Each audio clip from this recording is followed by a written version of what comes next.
샬롬, 이동춘 목사입니다. 오늘도 여러분의 삶이 주님의 평안으로 가득하시길 기원하며 하나님의 말씀을 나누겠습니다. 오늘 주시는 말씀은 다니엘서 1장 말씀입니다. 이 말씀 중에 8절과 9절을 읽도록 하겠습니다.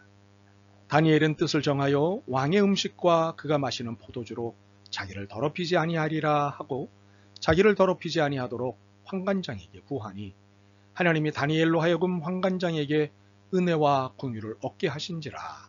아멘. 다니엘서 1장 말씀을 본문으로 오늘부터 다니엘서 강의를 시작하겠는데 그 첫 번째 시간 타협, 절충, 혼합의 시대에 부르는 절대신앙의 노래 첫 번째라는 제목으로 말씀을 나누도록 하겠습니다. 적당히 하지와 제대로 하지 중 어느 말에 정감을 느끼십니까? 적당히라는 말에는 온정적 느낌이 있고 제대로라는 말에는 엄격한 느낌이 있다고 말합니다. 그래서 사람들은 적당히라는 말에 편안함을 느낍니다. 약속은 잡혀 있는데 할 일이 있다고 퇴근을 안 하고 있는 동료들 사이에서 고민을 하고 있을 때 적당히 하고 퇴근하자는 상사의 말은 참 따뜻하게 느껴질 것입니다. 반대로 약속이 있어 먼저 퇴근하겠다고 했는데 일이나 제대로 하고 퇴근하지라는 말을 들으면 온몸이 식을 것입니다. 그런데 이런 사례들이 아니라 다른 사례들에서 적당히와 제대로는 또 다른 의미를 가져다 줍니다. 건설 현장에서 시멘트와 모래와 물의 비율을 적당히 섞으라고 하면 이것은 큰일 낼 일입니다. 제대로 비율을 맞춰야 합니다. 그래야 건실한 건물이 만들어집니다. 우리의 신앙에는 적당히와 제대로 중 어느 것이 어울리는 단어일까요? 목사님, 요즘 직장 생활하기가 얼마나 힘든지 모르시죠? 사업한다는 것이 날마다 전쟁이라는 거 모르시죠? 그러니 적당히 볶으시죠. 지적하신 대로 저는 여러분의 직장 생활과 사업이 얼마나 힘든지 잘 모릅니다. 그러나 제가 아는 것이 하나 있습니다. 힘든 직장 생활과 사업 중에서도 견실한 신앙생활을 하는 분들이 있다는 사실입니다. 그렇다면 힘들어서 적당히 할 수밖에 없다는 분들의 말을 이해한다 해도 꼭 그런가에 대해서는 궁금해집니다. 오늘 우리는 극도로 열악한 환경임에도 신앙을 지켜낸 젊은이들의 모습을 배우고자 합니다. 적당히 할 수밖에 없다고 말하는 우리에게 그것은 한낱 핑계라고 말하는 젊은이들을 만나려고 합니다. 그들은 다니엘, 하나냐, 미사엘, 아사랴입니다. 유다의 여호야김이 왕이 된 지 3년 만에 바빌로니아의 느부갓네살 왕의 공격을 받아 예루살렘이 함락이 되었습니다. 그 결과 하나님의 성전의 기물 일부와 왕의 귀족을 포함한 백성들이 인질로 잡혀가게 되었는데 그 중에 이 4명의 젊은이들이 포함되어 있었던 것입니다. 그때 느부갓네살 왕은 프로젝트를 하나 명하는데 인질들 중에 건장하고 잘생기고 지혜롭고 똑똑하고 통찰력이 있는 소년들을 선발하여 3년 동안 바빌로니아식 훈련을 시켜 왕을 모시게 하는 것이었습니다. 이때 선발된 젊은이들 중에 이 4명의 젊은이 다니엘, 하나냐, 미사엘, 아사랴가 있었던 것입니다.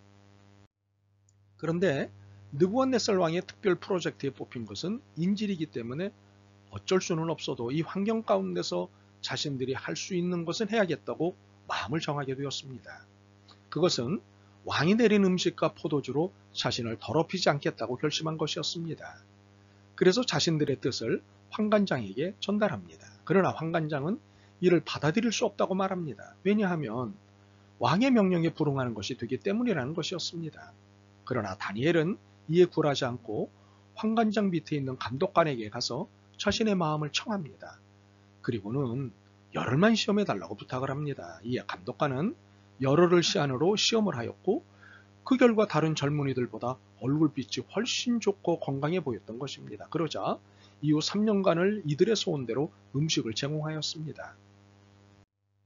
참으로 이들의 태도를 통해 배우게 되는 것이 여럿 있습니다. 첫째는 자신을 더럽히지 않겠다고 결심한 신앙입니다. 물론 신앙은 행동이 중요합니다. 행동 없는 신앙은 바른 신앙이 아닙니다. 그러나 행동 못지않게 중요한 것이 결심입니다. 물론 바보들은 항상 결심만 한다는 비난도 있지만 결심 없는 행동은 없습니다. 그러므로 결심을 한다는 것은 비난받을 것이 아니라 격려를 받아야 할 것입니다. 반복되는 결심을 통해 결국에는 행동을 이루게 됩니다. 습관이라는 것이 하루아침에 형성되는 것이 아니든 말입니다. 습관이라는 것은 늘 시간이 걸립니다. 그러나 언젠가는 행동의 반복으로 습관이 형성이 되는 것입니다. 이렇듯 결심을 하다 보면 언젠가는 행동으로 옮겨지게 되는 것이지요. 우리가 아침 기도를 수도 없이 결심합니다. 그러나 그것을 행동에 옮기는 것이 쉽지 않습니다. 결심하고 실패하고 반복하기를 통해 아침 기도에 익숙해지는 것이지요. 그래서 내가 하나님 앞에 살아보겠다고 결심하는 것은 대단히 중요합니다. 사실 아예 결심조차 안 하거나 못하는 사람도 많습니다. 이에 비하면 결심을 한다는 것은 격려를 받아야 할 일입니다. 다니엘과 그의 세 친구가 믿음으로 살겠다고 결심을 하였더니 결국에는 그 결심이 열매를 맺지 않았습니까? 그러므로 결심은 중요합니다. 둘째는 환경에 굴하지 않고 환경 극복의 길을 찾는 용기의 신앙입니다. 우리가 결심을 하였을 때 그 결심이 깨지는 이유가 몇 있는데 그중 대표적인 것이 환경의 벽에 부딪혔을 때입니다.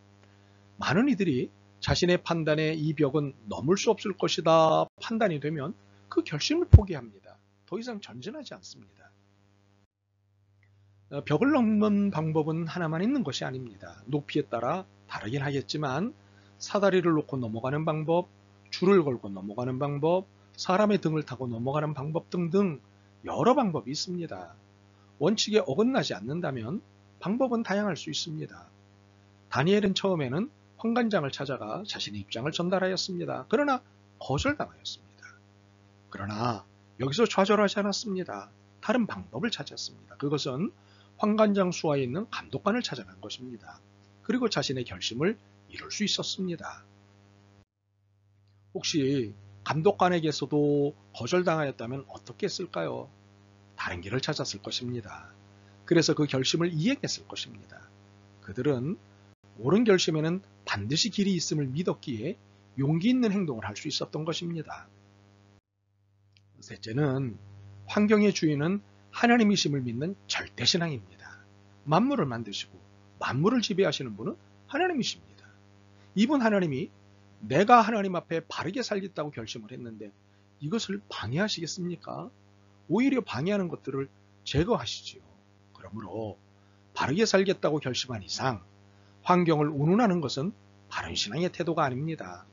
다니엘과 그의 세 친구가 부딪힌 것은 왕의 명령이라는 커다란 환경이었습니다. 그러나 그들은 그 환경을 두려워하지 않았습니다. 오히려 그것을 지배하시는 하나님을 보았습니다. 참으로 모든 환경의 주인이 하나님이신데 환경을 두려워한다는 것은 불신앙입니다. 저는 창조주 하나님을 믿습니다 라고 고백했으면 그것으로 좌우를 살필 것도 앞뒤를 잴 것도 없습니다. 내 전부를 모든 것의 주인이신 하나님, 나의 생사화복의 주인이신 하나님께 맡기고 살면 되는 것입니다. 그러면 그 어떤 것에도 염려되지 않고 당당할 수 있습니다. 이것이 절대신앙입니다. 한 줄타기 명수가 있었습니다. 이 사람이 어느 날 나이아가라 폭포에서 이벤트를 벌였습니다. 폭포 이쪽 끝에서 저쪽 끝까지 줄을 매달아 놓고 건너는 이벤트였습니다. 모인 수많은 군중들은 땀이 나는 손을 쥐고 숨을 죽이며 보았고 그가 폭포를 건너자 환호하기 시작했습니다. 폭포를 건넌 그는 군중들을 향해 제가 밀가루 한 자루를 등에 지고 저곳까지 다시 건너갈 수 있으리라 믿습니까? 이에 군중들은 환호하며 믿는다고 했습니다. 그러자 그는 군중들을 향해 다시 외쳤습니다. 그러면 여러분 중에 한 분이 제 등에 업히십시오. 자, 여러분에게 묻겠습니다. 과연 군중 중에 누군가가 그의 등에 업혔을까요? 업혔다면 무슨 이유로 업혔을까요? 어느 누구도 나서지 않았다면 왜 그랬을까요? 신앙이란 신뢰의 대상에게 업히는 것입니다. 안심하고 맡기는 것입니다. 일체의 염려를 내려놓는 것입니다. 요한복음 14장 1절입니다. 너희는 마음에 근심하지 말라. 하나님을 믿고 또 나를 믿어라. 빌립보서 4장 6절입니다. 아무것도 염려하지 말고 모든 일을 오직 기도와 간구로 하고 여러분이 바라는 것을 감사하는 마음으로 하나님께 아뢰십시오. 다니엘과 그의 세 친구는 자신들의 삶을 철저하게 주님께 맡겼습니다. 주님 중심으로 살기로 하였습니다. 환경에 타협하지 않았습니다. 그 결과 그들은 하나님으로부터 특별한 은혜를 잊게 되었습니다. 그것은 지식과 문학과 학문에 능통하는 은혜를 잊게 된 것입니다. 거기다 다니엘은 환상과 온갖 꿈을 해석하는 능력까지 받게 되었습니다. 이로써 전국에 있는 어느 누구보다도 뛰어날 뿐 아니라 그들보다 10배는 더 뛰어나다는 평가를 받게 되었던 것입니다.